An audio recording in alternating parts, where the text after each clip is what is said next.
I'ma show you how to get it. It go right foot up, left foot slide, left foot up, right foot slide. Basically, I'm saying either way we about to slide, ayy. Can't let this one slide, ayy.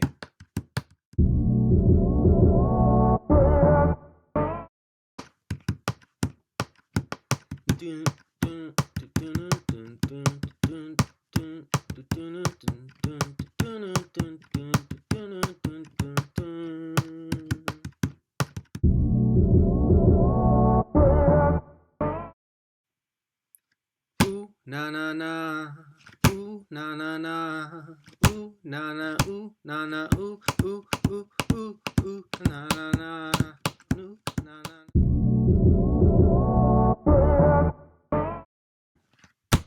Baby, come give me something new. Baby, come give me something new.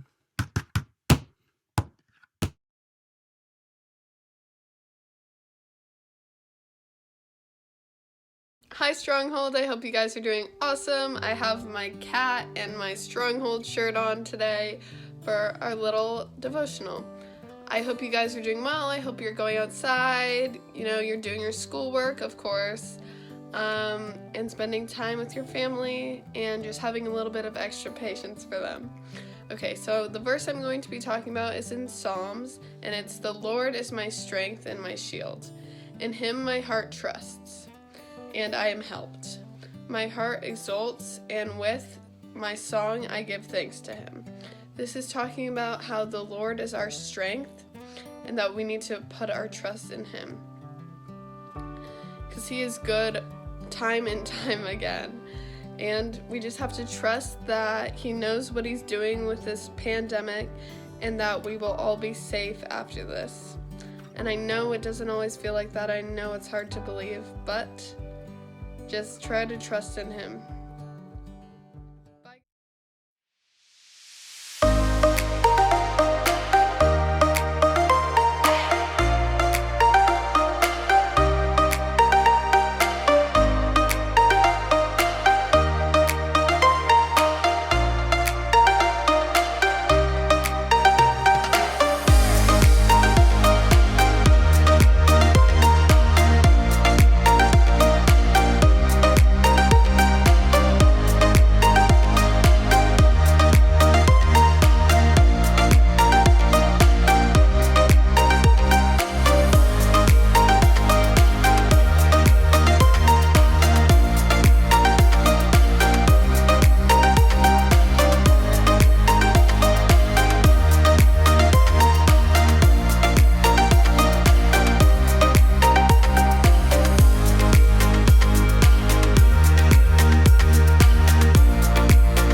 Hey, Stronghold.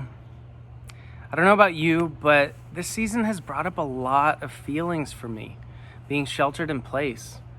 I've heard different people comment on this time, and they've said a lot of things about, like this time is causing us grief, a lot of grief, and we're all going through it together, whether we like it or not. The experience of being sheltered in place during coronavirus. Now, I haven't lost many significant people in my life, like in the past, even before coronavirus. Both my grandparents are still alive on both sides of the family, and I have a lot of extended family that's still generally happy and healthy. But I was reminded this week that loss doesn't always show up in big form. Sometimes it can show up in small ways too in our lives. And so just as a church and as a ministry to middle school students, we want to remember those small ways as well. I don't know, maybe for you guys there was some kind of performance or recital maybe that you had in May planned at school, and maybe that got canceled. That's a loss. Maybe there was some kind of sports game or championship that got canceled. That's a loss too. And maybe even you were planning something amazing with your family this summer for vacation, and that had to get canceled. That is a loss as well. Why am I bringing up grief and losses? It's because that has a lot to do with the story that we're going to talk about today. And grief is a feeling, but there's some other feelings that are attached to grief. And those are disappointment, sadness, even anger sometimes. There's other feelings, but I just wanted to cover a few today. So I'm going to be sharing a story with you from the book of John. And last week we talked about John chapter 10. This week we're in John chapter 11. And we're going to look at Jesus' friends going through a similar situation. But instead of experiencing grief over canceled plans, they are experiencing grief because they lost someone very close to them. The main idea that I want to share with you guys today is this. Jesus had real feelings and real friendships.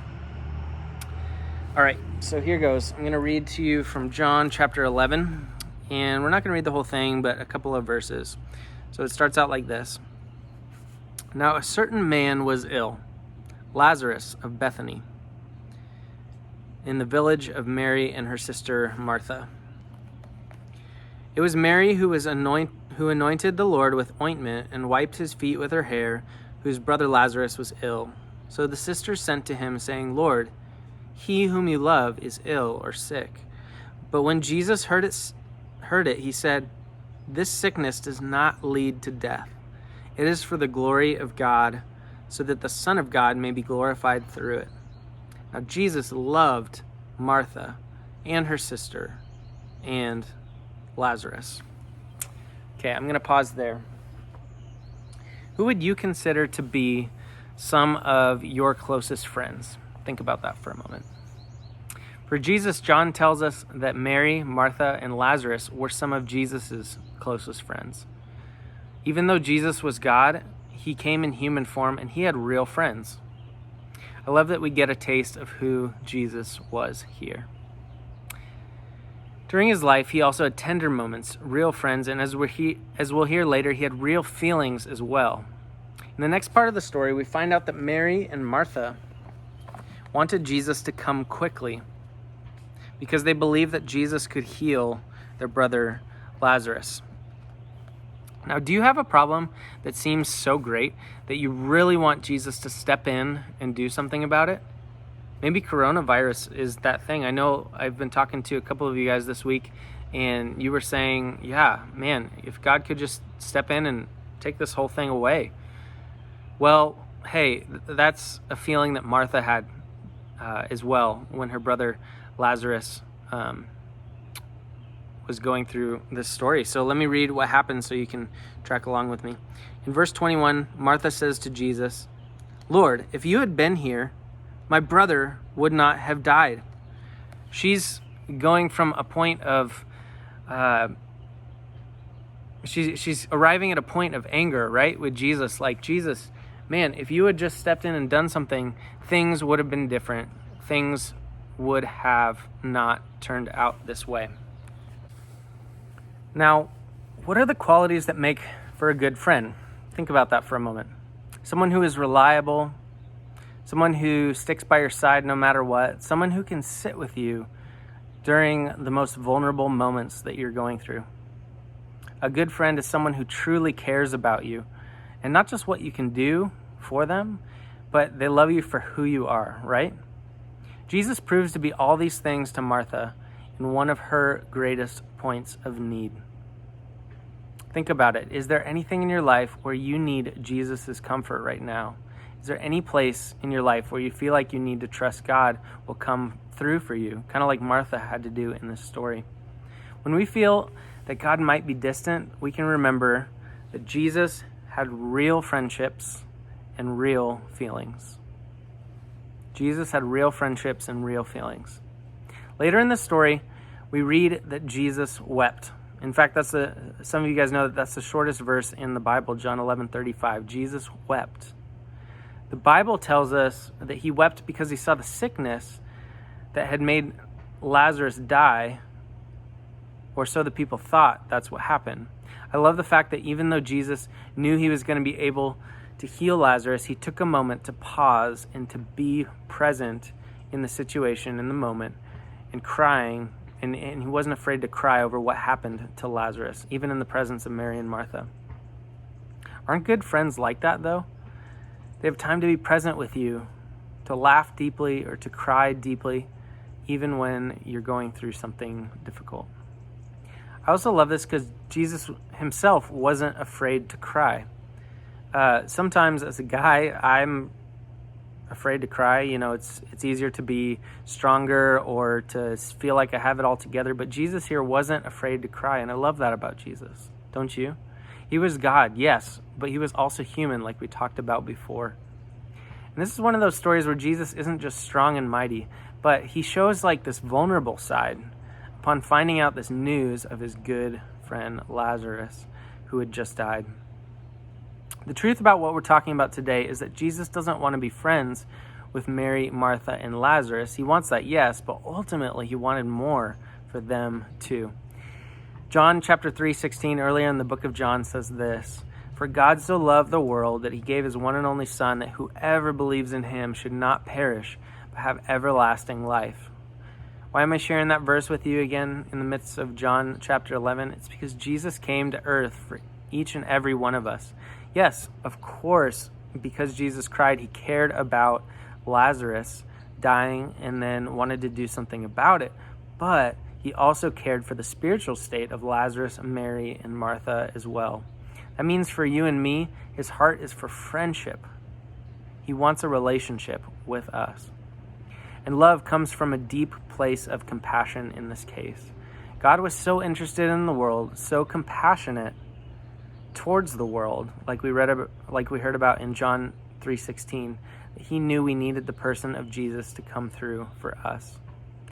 Maybe you're working through your own feelings of sadness, loss, and grief. If that's you, know that Jesus has been there and reaches out in compassion to you in this moment right now as you're watching this YouTube video. Today can be the day that you understand the love of God, even in the darker places of your heart. If you've ever felt lonely, remember that Jesus had real friendships too, not just real feelings, but real friendships, and that he wants friendship with you and me even today, because he died and rose again, and he's alive, seated at the right hand of the Father in heaven right now. If you have ever felt deeply about one of your friends, you've lost someone close to you, or you've grieved in some way, just remember that Jesus has too, with real people when he walked this earth. Don't forget that. Jesus was God in human form, but he also felt things deeply as we do because he was human.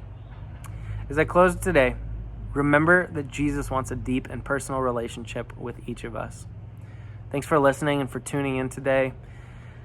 Thanks just for hanging in there, guys, during this time. I know it's difficult, but I just want this to be an encouragement to you in some way. Let me pray as we close.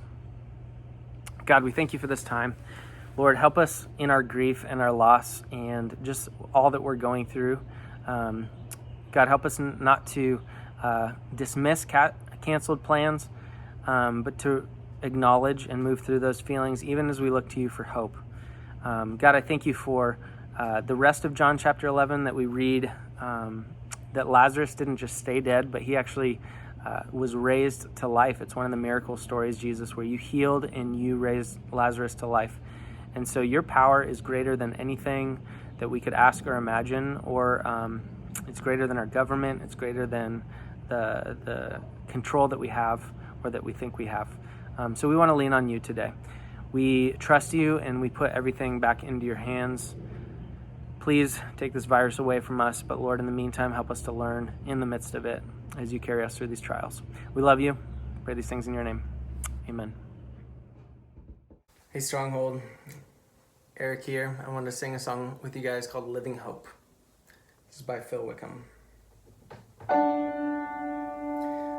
How great the chasm that lay between us, how high the mountain I could not climb. In desperation I turned to heaven and spoke your name into the night. And through the darkness, your loving kindness tore through the shadow of my soul. The work is finished, the end is written. Jesus Christ, my living hope. Hallelujah, praise the one who set me free. Hallelujah, you have lost his grip on me. You have broken every chain. There's salvation in your name, Jesus Christ, my living hope. Who could imagine so great a mercy? What heart could fathom such boundless grace? The God of ages stepped down from glory to wear my sin and bear my shame. The cross has spoken, I am forgiven. The King of Kings calls me his own.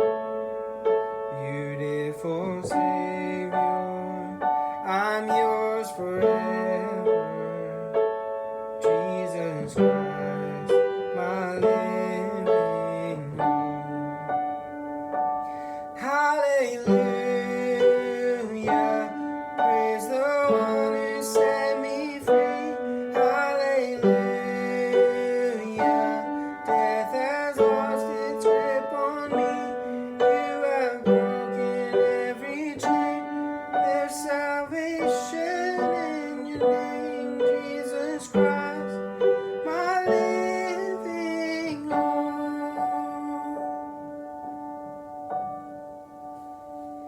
Then came the morning that sealed the promise. Your buried body began to breathe. Out of the silence, the roaring lion declared the grave has no claim on me. Jesus, yours is the victory, and hallelujah, praise the one who set me free. Hallelujah, death has lost its grip on me. You have broken every chain. There's salvation in your name, Jesus Christ, my living hope. Jesus Christ, my living hope. Jesus Christ, you're my living hope.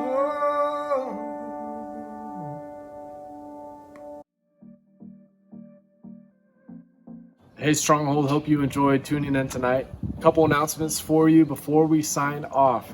Number one, there's going to be a Zoom Hangout meeting tomorrow. Even though we can't all join in together in person, we can join in together online. Look for an email from Eric with all the details to join that meeting. Secondly, want to encourage you to join us on Sunday morning for our worship together. That's our worship with our entire church family on Facebook Live. But Eric's going to be on there commenting and hanging out. Tyler's going to be on there commenting and hanging out. Join us on Sunday to do that as well. Thirdly, look for the digital resources at the bottom of every email that Eric sends. If you have questions about God or if you have questions about how to read the Bible, look at the bottom of the email. There's going to be different links to videos and articles that are going to help you with some of your questions and help you during this time of shelter in place.